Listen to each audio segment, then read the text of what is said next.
What if UFOs aren't visiting from another planet, but from another dimension? Tonight on Truth Be Told, we welcome Dr. Jonathan Kendall, a researcher and author exploring the chilling intersection of UFOs, consciousness, spirituality, and the paranormal. Drawing from historical UFO cases, modern UAP encounters, alien abduction research, and metaphysical theory, Dr. Kendall challenges the idea that the phenomenon is simply extraterrestrial, suggesting it may be deeply connected to interdimensional realities and the nature of human consciousness itself. Tonight's discussion dives into the government disclosure, the Tic Tac encounters, Skinwalker Ranch, psychic after effects tied into UFO experiences, and the possibility that humanity is being transformed by forces we barely understand. From paranormal fallout and high strangeness to the future of religion, science, and reality itself. This is a conversation that may leave you questioning everything. I'm Tony Sweet with Truth Be Told. Please welcome to the Truth Be Told studios for the first time, author, researcher, Dr. Jonathan Kendall. Well, we have the one and only Jonathan Kendall. But anyway, I'm excited to have you here because this book that you have that's coming out, looks so amazing. The Metaphysics of UFO. I'm excited to talk about this because, in fact, just today, the New York Times posted something about documents being released. So I can't wait to dive into that to see what that's all about. But one thing that you open your book with is saying implications of UFO research can be disturbing. What was that moment where your own view shifted permanently? Because we've all had that moment. Well, thank you again, Tony, for having me on. I'm really appreciative. It's an honor to be here. The moment when it turned, what do you mean exactly by that? Well, like most people that go through, like when it turned for me was when my family, we saw a UFO back in the 1970s. So we became really interested in this topic, this genre of, we call paranormal, but UFO being specific. So, but like I said, with the implications where the UFO researchers, dive into a lot of this information, it can be disturbing in some ways. It could be from, why is this not getting out? This could be an experience. So that moment for you where this worldwide shift happened, where it's like, oh wow, this is something that I need to do more of my own research. Yeah, so I've always had a fascination with the paranormal ever since I was a child. My grandmother grew up in a house that was haunted. I always enjoyed her telling stories about that. My grandfather actually saw a UFO with some of the people that he works with. He was on his way home from work. I think it was about 4 a.m. in the morning.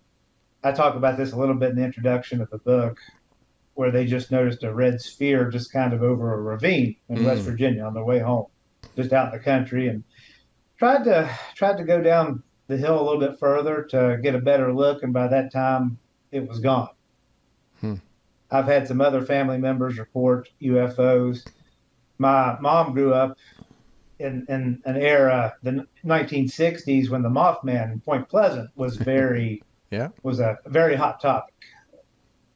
So there were a lot of UFO experiences in the surrounding counties around Point Pleasant, West Virginia, including in Lincoln County where she grew up. So they would even go out and hunt for UFOs. Oh wow! Sometimes, and they never actually saw one when they were looking for it. Of course. Yeah. Now, interestingly enough, I've never had a UFO experience, but I've always been fascinated by this subject. And while I was working on a book that's been released prior on apparitions, somehow, and I'm not sure exactly how it happened, Tony, but I got off onto this tangent where I found myself 6 months into a study of UFOs for whatever reason, as if I was doing. I can't even remember what exactly it is that shifted my attention when I wasn't even finished with the first one. So I didn't write the chapters in order, but I would talk about the alien abduction phenomenon, the Men in Black, the wider UAP phenomenon itself. And when I started putting it together and organizing it into this book, I looked and said, wow, there's a few uplifting cases here and there, but this is really disturbing material. And the most disturbing of all is it seems like a lot of the people that have investigated this, you'll run across cases where they'll be visited by these sinister characters, these men in black, and they'll have all this fallout, this paranormal fallout around their house. And that goes back even to the original sighting by Kenneth Arnold in 1947. Yeah. You see that. And then of course Skinwalker Ranch, that's probably the pinnacle of such activity where people that have gone out there to investigate and they've come home and they found that they've had a hitchhiker come along and suddenly now their life has all this paranormal things, their houses are haunted and so forth. So I've realized this is really harrowing material. I guess that's how I would describe the reason I start the book with that disclaimer. That's the reason why. Perfect. No, that definitely explains it. And I believe this too, where some people make big mistakes of making UFOs that it's just extraterrestrial. Do you believe that? Because every time somebody sees something, they think it's extraterrestrials, but I think there's sometimes a bigger picture. I mean, I believe for sure, but what was your thoughts on that? I do believe, for the reasons we just espoused, it's probably not that simple. I do think the extraterrestrial hypothesis is still a very respectable one. I kind of come down 60-40 against it at the end, but I can understand it still has a very respectable argument behind it. But these high strangeness effects that seems to be associated with them, some of which I just mentioned, that seems to suggest that there's something more going on than that. So I think there are a number of different interpretations. The only thing I know for sure is that this thing is objectively real. I'm very open in terms of interpretation. Do you, if you had to pick one, do you think it would be more like a scientific mystery or like a spiritual phenomenon? I would probably say it's closer to a spiritual phenomenon, Wow. but even that I fear is more of an oversimplification. Yeah. I would say these visitors, my best guess is that they're interdimensional visitors. They come from some other parallel reality, some other parallel universe. And then you have to ask the question, well, if there is a spiritual world where there's deceased spirits, angels, demons, whatever, jinn, what exactly, isn't that an interdimensional reality? So yes, the question is there even a difference between those two things? Right. So spoiler alert, but my best guess at the end of the day is that it is an interdimensional phenomenon, and that it does seem to have, quote, spiritual characteristics to it. And that's about the most I can narrow it down to. I even believe with Bigfoot, Sasquatch, whatever you want to say, I believe that he is an interdimensional being. That's one reason we can't find many of their remains and how they disappear so quickly. What is your thoughts about that? Oh, 100%. I'm 100% with you there. It may not explain why they don't show up on these cameras that people set up where you find wild animals and things like that. I don't have an obviously good answer, at least not one that's going to satisfy skeptics, but I think that is why you don't find bones. I think they're interdimensional. David Paulides had a really good documentary where he espouses that view. He shows, I talk about this some towards the end of Metaphysics, where you have these Sasquatch that are fired upon. They seem to be bulletproof effectively. And there's even some in Paulides' documentary where they're seen going in and out of portals. There's even a case from Skinwalker Ranch where there's a Sasquatch-like entity or a cryptid that seems to come out of a portal. No, I'm with you on that 100%. Yeah, it would explain exactly kind of many of the mysteries of who they are. I mean, there's still a lot of mysteries, but well, you've laid out, I mean, historical cases where government acknowledges UFOs, which again, like today in the New York Times about the release of many files. Do you think the truth has been like hidden or generally just unknown, or both? I think both. I don't think the government knows exactly what these things are. They're certainly not able to stop them. Yeah. You see all these cases historically where UFOs will appear over military installations, Mm-hmm. even nuclear installations. You'll see there's a number of cases in the literature where fighter jets are deployed. This goes back into the 1950s, even, or maybe even 1940s. And these UFOs just toy with them, basically. They're just no match for them, and they come upon very secure areas, and there's just nothing that even our U.S. government seems to be able to do about them. And I would say that applies to world governments as well. And I do think that that being said, the government knows a lot more about them.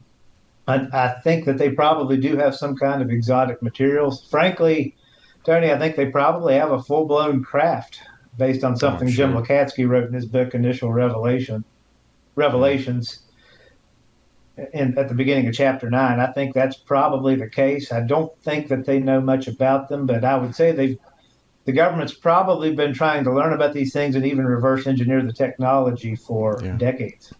I mean, if you think about it, the Nazis tried levitation, our advancement from the 1940s on excelled very quickly. It would explain, I mean, yes, we do have very smart people in this world, but it would explain a lot more of how we advanced so quickly and how we went to space so quickly. But yes, I believe we have a lot to learn still. And one thing we we talk about disclosure. Even Steven Spielberg is releasing a movie called Disclosure. I can't wait to see it. By the way, Same. but do you think if disclosure happens, it will actually be government, or do you think it's going to be from the phenomenon itself? I think we're going to be frustrated if we're expecting imminent disclosure. So I haven't. It is interesting. We're doing this interview today, the same day that new Right, batch that's what of I thought too. materials, and I haven't had a chance to look into what's been released today either. But I think it's going to come in a trickle, like it has been. Yeah. Jim Lukatsky, Colin Kelleher, and George Knapp. Mm-hmm. They've written a series of books. Lukatsky's the main figure behind it. Where disclosure, if you want disclosure, start with those books: Skinwalkers at the Pentagon, Initial Revelations, New Insights, and then more recently, Future Visions. That material had to be approved by the government essentially before it was released. Before the Pentagon could release it, it had to go through a process. That first book took about 14 months before Wow. approval occurred. Mm-hmm. And these other ones have also had to be approved, though it was a little bit faster. I think the second book only took about 7 months. But you'll find a lot of interesting stuff in that book. And some of this material, it's an overwhelming amount of material for those skeptics or scientific materialists that hope that there is somehow a prosaic explanation out there to explain it all. Good luck with that. Right. That's your position. Right. No, I totally agree. And I think if we look back in history, I think in the late 1890s, there was a potential crash in Texas. We've had a lot of opportunities to hear about it. Maybe, now that social media, we get to in Ancient Aliens and Ghost Hunters. There's so many different, paranormal outlets now that it's kind of on a normal basis, where it used to be kind of the, grandma, grandpa, they talk about a UFO, but now we're all we get excited about it. And even though they trickle information out, I don't know if it's gradually trying to kind of ease the blunt force of the truth. What is your thoughts on that? Do you feel like it's, I just think right now, if somebody come out and said, yeah, they're here, I had dinner with them last night, I wouldn't even be shocked. I wouldn't even be surprised. Why do you think it's still trickling? Or is it just because like you said, they don't know exactly what they are? I think it's because of national security. What I think of as Los Alamos, the race to the atomic bomb. Oh, yeah. So we have good reason to believe that Russia, maybe China, have these materials, maybe other world governments. So what these things, their technology is apparently, I guess literally, they're light years ahead of us. Yeah. So the race to whoever figures out this technology first, in theory, could rule the world. So you'd want the closest thing to whatever a benevolent government would look like to have that. I would, maybe I'm biased, but I would certainly rather the United States Right. have that technology ahead of Russia and China, for instance. That seems like a no-brainer for us Americans, at least, to believe. So Yeah. I suspect there is something to that, the whole reverse engineering process. And if the more they disclose this information, the more theoretically our enemies could get hold of what we know and how far along we've progressed. I would guess there's some that disagree with me. Like I know you've interviewed Ross Coulthard, Mm-hmm. and he seems to think, at least some of his sources believe, that we've gotten really far in that reverse engineering process. I would guess we haven't gotten that far. I'm going to need more evidence before I believe that we've really gotten to the point where we're flying UAPs around the solar system, for instance. Yeah. But I've heard that claim made.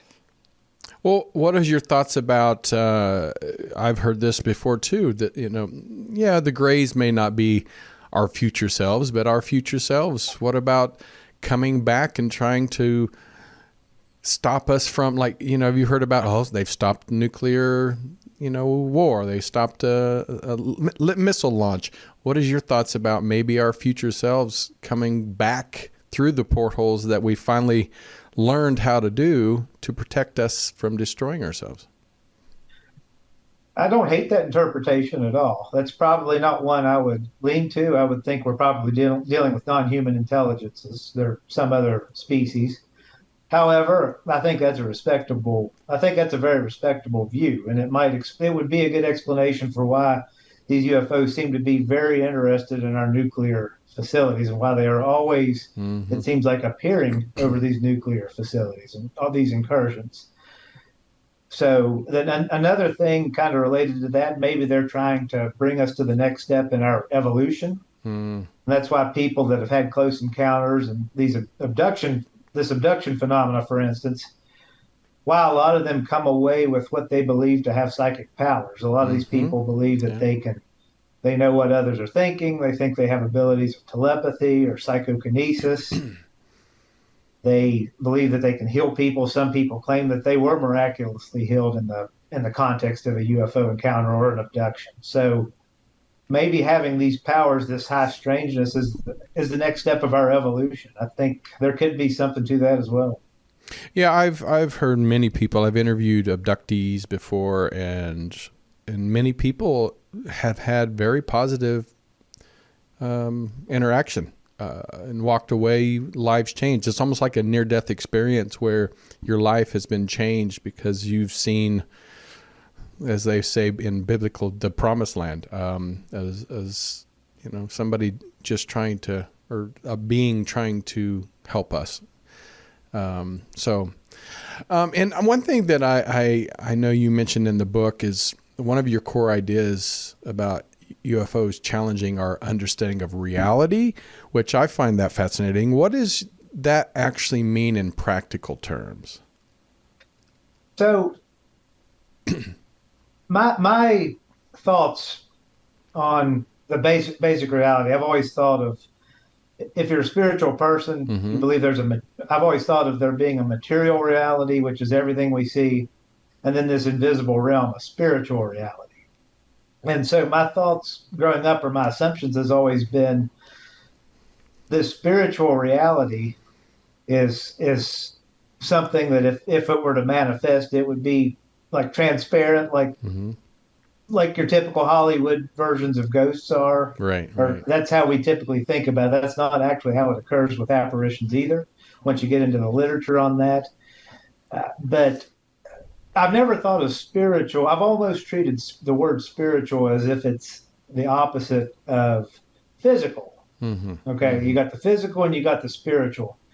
And one reason I kept going back and forth between the extraterrestrial hypothesis and some kind of, say, spiritual or occult hypothesis is because UFOs, whatever they are among other things, they are overtly physical. They land, they produce indentions in the ground in which they land. There have been scientists that have studied the materials inside and outside the landing circle, and the elements inside and outside have been different. People have been healed by UFOs. They've been harmed by them. I think Jacques Vallée mentions that there's something like 900 instances in the literature of people being harmed or dying from UFOs. So there's just this overtly physical aspect to them. And yet there seems to be this other spiritual aspect to them, the high strangeness that we mentioned. Yeah. And people that are in these abduction episodes, these episodes where they've been abducted, most of the time the communication is via telepathy. And like I said, those kinds of things, there seems to be both a physical and a spiritual aspect to it. And it's really hard to tease out. I eventually come to the conclusion, instead of going back and forth, that this is whatever it is, it's overtly physical and it's overtly spiritual, that you can't separate the two. And so the typical Cartesian dualism nature of reality, I just don't think that works. I say that the UAP is where Cartesian dualism breaks. Wow. Yeah, and sometimes it makes me wonder if these visitors are here to observe, or maybe even have more about how our consciousness interacts with reality. It's more, like you said earlier, it's slowly transforming us into this next realm, into this next world of how Earth will be. Even Nostradamus, I mean, he talked about after the Third World War that, we would live in harmony, which I find fascinating. And, that interpretation of the Third World War could be nuclear weapons, but it also could mean maybe a transformation of something like this, of visitations. I think consciousness certainly has a lot to do with it. You even read of these days psionics, they're calling them close encounters of the fifth kind, where people are actually summoning UFOs. Mm-hmm. Those kinds of things are, and that's the scary thing about it, the high strangeness where people have these psychic effects, or psychic after effects. They're limited in magnitude and they occur mostly spontaneously, which is probably a good thing. Well, let's take the most extreme form of that. Let's say that you have these psychic effects, but you're able to exercise them at will and with unlimited magnitude, meaning you can influence other people's minds. You can influence matter with your mind. That's psychokinesis. And there's no limit to what you can do. You can see the future. You can see the past. You'd be pretty much unstoppable, right? Mm-hmm. So the person that harnesses that better be benevolent. And I'm wondering, does it require, I don't mean to be, I'm going to get in trouble here. Go for it. By saying this. This is our clip for today. Right. No, I wonder if you have to, benevolence, caring for others, increases in altruism, which, by the way, commonly occurs to people that have had alien abductions, near-death experiences, and so forth. I wonder if that has to be part of the formula before you're really able to further your progress with these psi abilities, these psychic abilities. Yeah. I think, and I find it fascinating too that, like even autism or star children, they seem to be more and more on this planet. And I know a lot of it could be environmental, or people even say with vaccines, but this might be considered somewhat of a shift too, because many of them are so intelligent and so in tuned to energy, sound, which I find very fascinating. Agreed. Yeah. So you explore abductions. We talked about that a little bit. Can we dive a little bit more into the study that you did? Because you did talk about the strong pieces of evidence that these experiences are not purely psychological.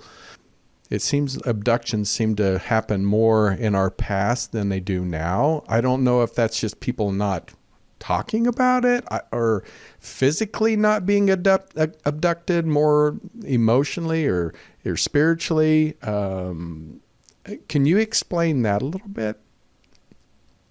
Right. I suspect you might not have as many investigators because you had Bud Hopkins, David Jacobs, and John Mack. Those are the big ones. There were a few others like Leo Sprinkle. In fact, I think Sprinkle came before any of those other ones. So I don't know if you have as many people looking into it. I do know that Ray Hernandez, in his most recent book, Beyond UFOs and Greater Reality, he did just a massive survey across many countries here recently. And although they covered a lot of different modalities of contact with non-human intelligences, abductions were only one part of it, but they were part of it. People are still claiming, according to those surveys, to still having undergone this experience. I suspect not as many people want to talk about them because it's in popular culture. It's kind of become a running joke. Right. You know, with I think a couple of the famous abductees like Whitley Strieber, Barney Hill, who was one of the original abductees in terms of Betty, what popularized the idea. Yeah. They claim to have had the rectal probe. So that's, I think a lot of people are just don't want to come forward with it. And I know some of the others that are more connected in the UFO communities than I am. Again, Ross Coldhart, I know that he says he talks to people all the time that still in modern day times claim to have had these abduction experiences. I mean, if you go to Conscious Life Expo, which I love, I don't know if you've ever been, you should go if you haven't, but it seems like everybody in the room has had some experience of abductions. And you know, there is a point where you're like, okay, you want to believe them, but sometimes it comes across maybe, and this is the flip side where, you know, the best argument that abductions could be explained by more of brain or trauma versus physical abductions. What is that for you? That's a great point. I think the vast majority of claimed abductions, I think, have some kind of mundane explanation for it. Yeah. So sleep paralysis, I think that may account, especially in the modern days, for maybe half of the abduction reports, maybe even more.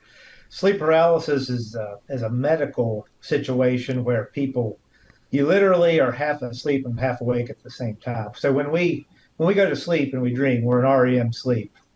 We have these neurotransmitters that essentially take our muscle tone close to zero. Mm-hmm. That way we're not acting out our dreams. Like if you're running in a dream, that way you're not literally running and shaking yourself off the bed, at least in most cases. Right.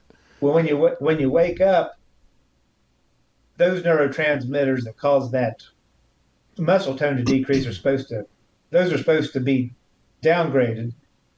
And the ones that actually promote muscle activity, skeletal muscle activity, are supposed to be upgraded in the brain. So sleep paralysis is when there's a decoupling between awakening and that change in the neurotransmitter activity of muscle tone. So you wake up literally paralyzed, or so to speak. You can't move your skeletal muscles, which is scary enough. But you're also half asleep, so you're still dreaming. And classically, people will see like a shadowy character or a demon that'll come and sit on the chest, or now with our modern culture, a gray alien come and basically 10 to 25% of people have one of these experiences of sleep paralysis at some point in their lives. I think that explains a lot of it. I think a lot of it could be hallucinatory. I wonder sometimes if people have had close encounters, they've encountered a UFO, and they somehow get caught in that UFO's gravity. There are some physical concepts which would suggest that you might experience time dilation. Yeah. So you've experienced a UFO, suddenly you realize, hey, I've got a couple hours of missing time. And, back in the 80s and 90s when alien abductions were really mentioned a lot. Oprah Winfrey was having people on that Yeah. claim to be investigating it. You say, okay, I saw a UFO. I have missing time. Well, I can't remember what happened during this alleged missing time, so I'm going to go seek out a UFO investigator. I'm going to get hypnotized, Right. and I'm going to figure out what happened. Yeah. Well, with hypnotism, even if the investigator is very good, does not ask leading questions, what's going to happen in that regression is you're going, at best, you're going to have factual, authentic memory mixed with fantasy because your brain, your imagination is going to fill in the details. Now, once you come out of hypnosis, you're going to remember that as if it's what you had for breakfast this morning. It's going to be a memory that you have no doubt actually something that took place. So that's what we call confabulation. They're not making it up on purpose, but that under hypnosis it induces just a tale that at best is going to weave imagination with authentic recall. So I'm very skeptical. Honestly, even some of the narratives, the Betty and Barney Hill narrative, Travis Walton, some of the famous abductions, I believe they experienced something anomalous, especially their UFO encounter, which was remembered with conscious memory, not through hypnosis. But what allegedly transpired under hypnosis, I'm very skeptical of the narrative that was brought out by that, if that makes sense. Yeah, that does make sense. And I mean, for the people that have tuned in halfway through, you need to pick up this book that's coming out, The Metaphysics of UFO. Jonathan Kendall wrote this. When does the book come out? July 8th, 2 months from today. Wow, July 8th. Man, that's coming up quick already. It is. I'm excited. I'm sure you are. And we talked about some of the major abductees, but what in your book, what is one of the most compelling UFO cases that even hardened skeptics struggle to explain away? There's a lot of them. There's a lot of them. Right.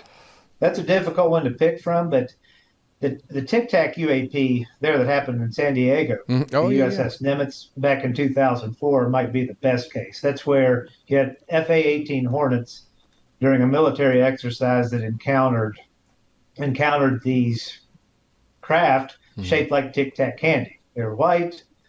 They would go up into orbit. They'd come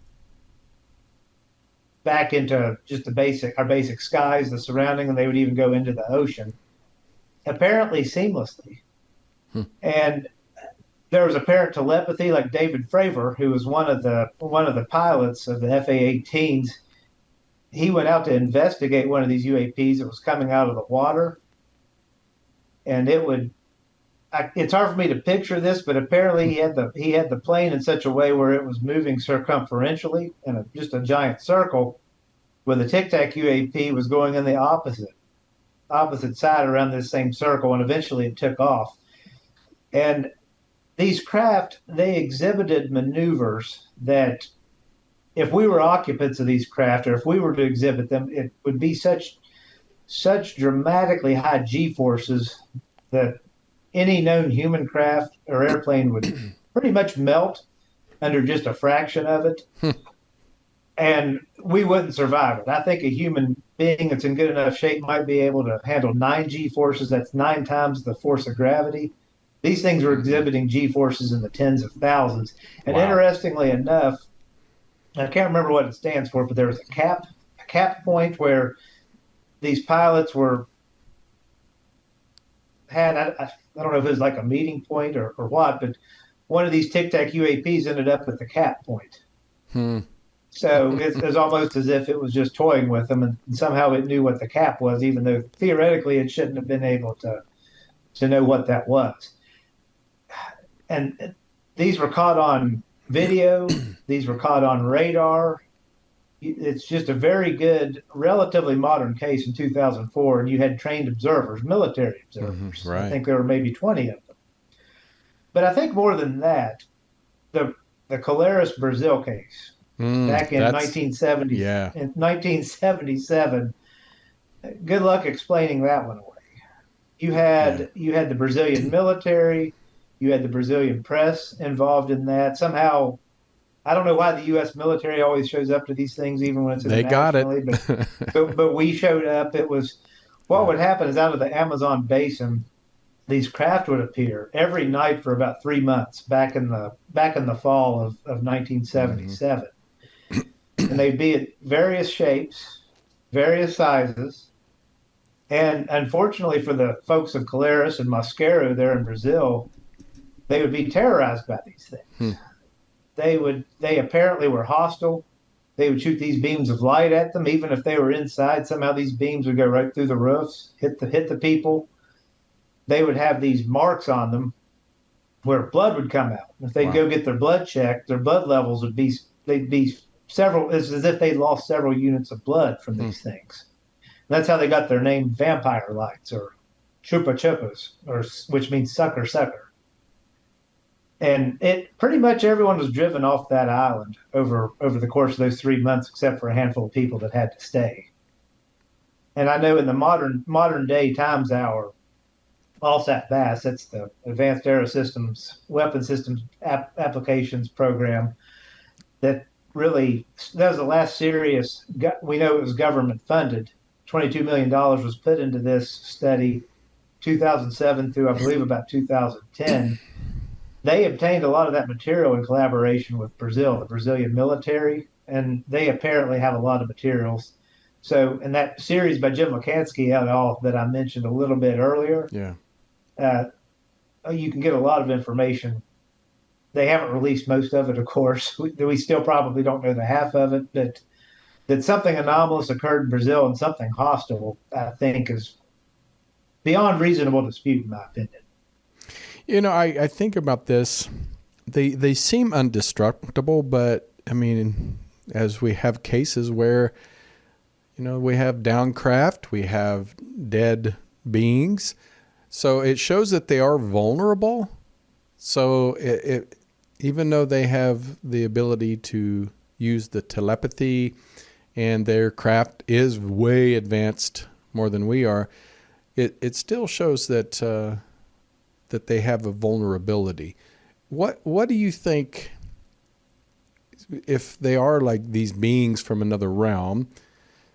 Personally, what do you think the purpose is? Because, we said, okay, to transform us to another dimension, but we talked about them being hostile. So do you feel it's different types of species? Do you feel like it's one species that's just the way they do their research is unfortunately may cause harm to us? What is your thoughts on that? I would guess that there's a mix of species here Yeah. because I don't know how the case that I just detailed. I don't know Yeah. how you'd get around that being hostile. Yeah.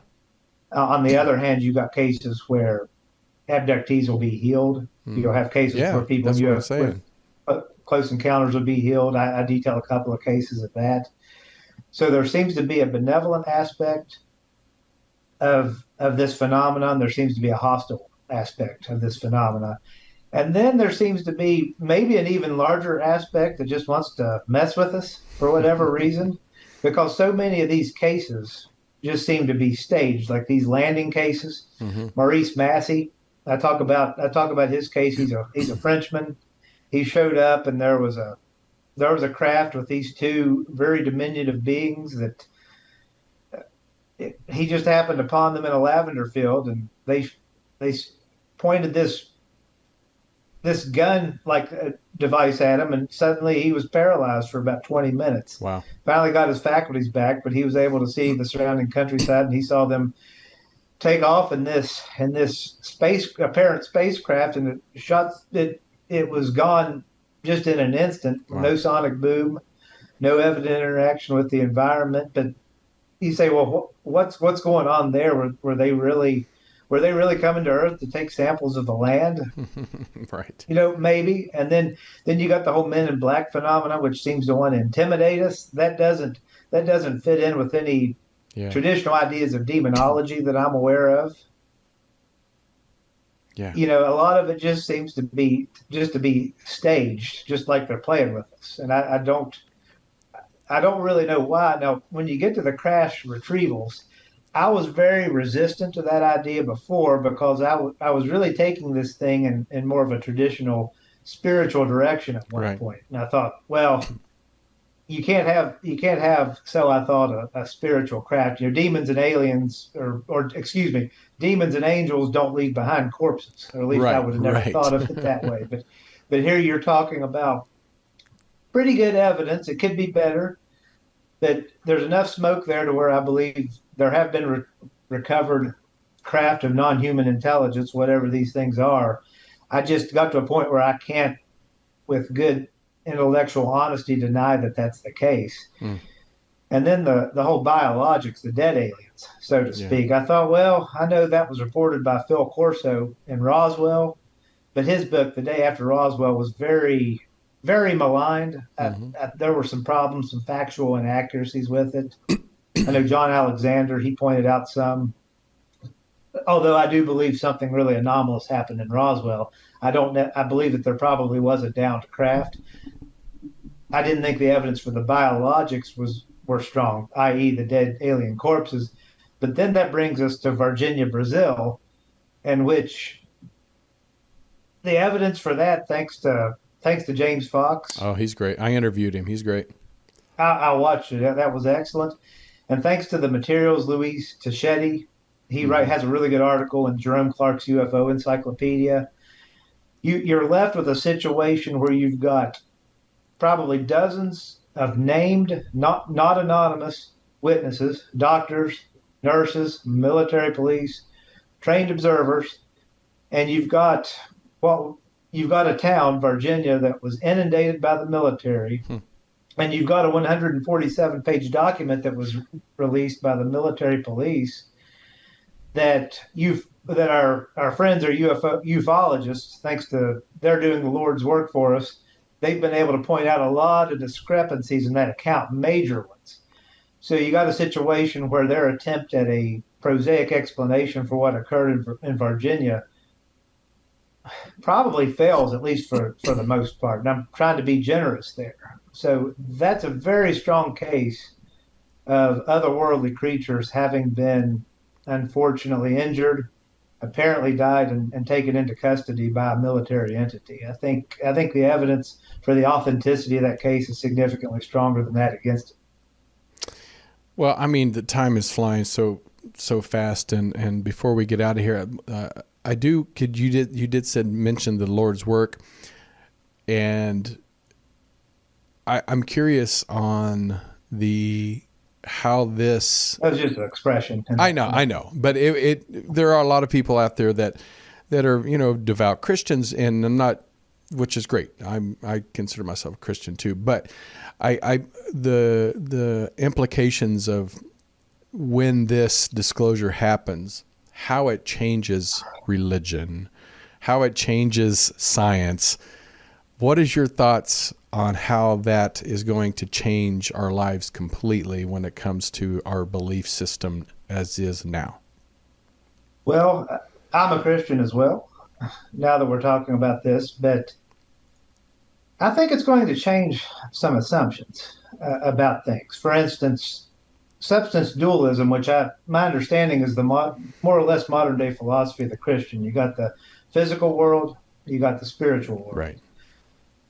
I don't think that works. I think the UFO phenomenon pretty much destroys that view, which is why I take a kind of what I call a bridge view called dual aspect monism. I don't think we can treat physical, quote unquote, and spiritual, quote unquote, as different phenomena. Right. So I think some of the cherished assumptions are going to have to change. Beyond that, I can only speculate. We talk about the conservative Christian worldview, which treats humans as fallen beings in need of a savior. Right. If these are extraterrestrials or interdimensional beings, what does that mean? A lot of Christians want to call aliens demons. I opened up my Facebook this morning, and one of the people I'm friends with said, I guess she found occasion to mention this because it was because today was this first batch of disclosure documents, but just said demons are aliens or aliens are demons. Again, as we mentioned earlier, that's a gross oversimplification. I don't think that works, if at least in the interest of honest inquiry. Yeah. Yeah. It's hard for me to be more specific than that. I can only wait and see what is revealed and kind of deal with it at the time. Yeah. Yeah. I mean, everybody's going to have a different experience. Well, my last question would be, you wrote this amazing book, The Metaphysics of UFOs. But after writing this book and really diving into the information out there, are you more hopeful or more concerned about the UFO phenomenon when it comes to our humanity? I think I'm more hopeful. Good. Actually, I'm not going to lie to you. 2022, this abduction stuff, I was surprised. I don't know if you were surprised, but I was surprised to find that most people eventually took that as a positive experience, because when I first started reading about it, it just seemed absolutely horrifying to me. Right.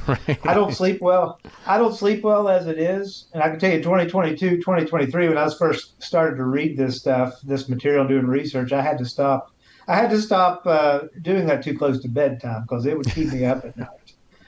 Yeah. That being said, and of course, I believe we do have a transcendent power that's ultimately guiding us. That's why I think that's why I lean on the side of optimism. That and the fact that this phenomenon doesn't seem to be totally hostile. Yeah.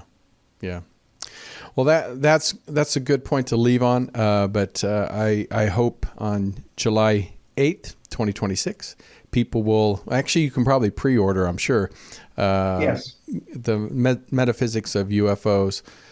Evidential cases in the UAPs, paranormal phenomenon, and spiritual experiences. Jonathan, thank you so much for being on the show and sharing your knowledge and wisdom.